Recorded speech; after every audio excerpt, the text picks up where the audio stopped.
శ్రీకాకుళంలోని UTF Bhavan లో జన విజ్ఞాన వేదిక జిల్లా అధ్యక్షులు మరియు రాష్ట్ర education committee convener Gunti Giridhar అధ్యక్షతన జిల్లా కమిటీ సమావేశం జరిగింది.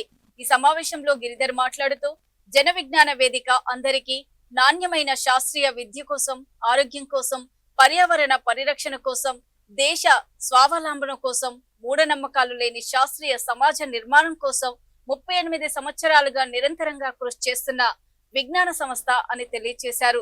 జన విజ్ఞాన వేదికలో సభ్యులుగా చేరి అసమానతలు లేని విజ్ఞాన సమాజాన్ని నిర్మించడానికి కలిసి రావాలని గిరిధర్ పిలుపునిచ్చారు. సమావేశంలో ముందుగా జన విజ్ఞాన వేదిక జిల్లా కార్యదర్శి లకినేని వెంకటాచలం మాతృమూర్తి మరణం పట్ల సంతాపం తెలిపారు. సమావేశంలో జన విజ్ఞాన వేదికలో చేరండి, శాస్త్రీయ సమాజ నిర్మాణానికి దోహదపడండి అనే పోస్టర్ను ప్రతినిధులు ఆవిష్కరించారు.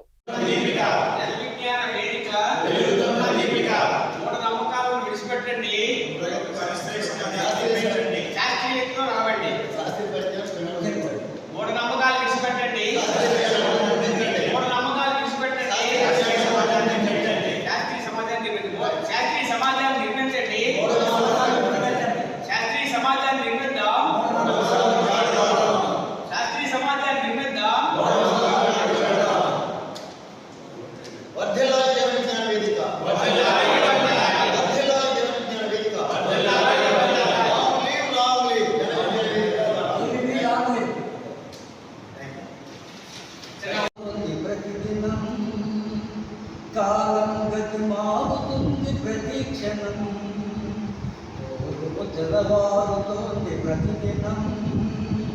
కాలం గతి మారుతుంది ప్రతిక్షణం, మంచి మార్పు లోకానికి మంగళదాయకం. అది వికటించిందా అభ్యుదయ వినాశకం, అభ్యుదయ వినాశకం. తోరుకు తెల్లవారుతోంది ప్రతిదినం, ప్రవహించే నీటికి ఏ కులముంది, ప్రసరించే గాలికి ఏ మతముంది. కులము పేర మతము పేర జరిగే కలహాలు మనిషిని పశువుగా మార్చే విషవలయాలు. తోరుకు తెల్లవారుతోంది ప్రతిదినం, కాలం గతి మారుతుంది ప్రతిక్షణం. ఎవరి తిండి వారు తింటే స్వార్థం కాదు, ఎవరి ఇంటవా. కవిత శీర్షిక చివరి పేరు. బలవంతులకే కొమ్ము కాసే పాలకులకు అది కేవలం ప్రాజెక్ట్ ఏరియా మాత్రమే కావచ్చు, కానీ భూమిని కోల్పోవడం అంటే తరతరాల పేగుబంధాన్ని ఎవరో వచ్చి నిర్దాక్షిణ్యంగా నరికేస్తున్నట్టే.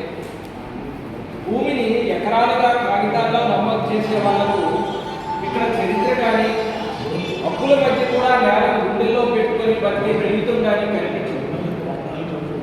ఓవైపు కార్పొరేట్లో అంతులేని భూదాహంతో పచ్చని పంటల్ని బుల్డోజర్ చక్రాల కింద నలిపేస్తుంటే, మరోవైపు చెమట వాసనతో పచ్చగా ఊపిరి తీసుకుంటున్న నేల సర్వేరాళ్ల మధ్యన శవంలా పడి ఉండడాన్ని చూడలేని రైతు అసహాయతను జేసీబీల పైన ఊరేగిస్తారు పాలకులు. పరిహారం ఇస్తున్నాం కదా అంటారు, కానీ పుట్టిన ఊరును కోల్పోయిన మనిషికి మట్టి వాసనను ఏ నోట్ల కట్ట తిరిగి కొనిపెడుతుంది? పరిహారం ఇస్తున్నాం కదా అంటారు, కానీ పుట్టిన సైన్స్ ఆర్గనైజేషన్గా, సామాజిక ప్రవర్తనాత్మకంగా మన బాధ్యత, మన కర్తవ్యం, మన ప్రభావం ఈ సమాజం మీద ఉంది. ఈ సమాజాన్ని రక్షించుకోవడానికి, ఉన్నతమైన సమాజాన్ని నిర్మించుకోవడానికి, ఆర్థిక అసమానతలు లేని సమాజాన్ని నిర్మించుకోవడానికి ఈరోజు పేదలు, గిరిజనులు, దళితులు పట్ల నిర్లక్ష్యం అనేది ఈరోజు వచ్చిన పాలకవర్గాలు సంవత్సరానికి 2 కోట్లు ఉద్యోగాలు ఇస్తామని చెప్పేసి ప్రకటన చేస్తే ఈరోజు ఈ కొట్టుల్లో పనిచేయడం కూడా ఉద్యోగం అని చెప్పేసి చెప్పిన పరిస్థితి వస్తూ ఉంది. నిరుద్యోగులకి నిరుద్యోగులు ఇవ్వాల్సిన అవసరం ఉంది, మన సంపదని రక్షించుకోవాల్సిన అవసరం ఉంది.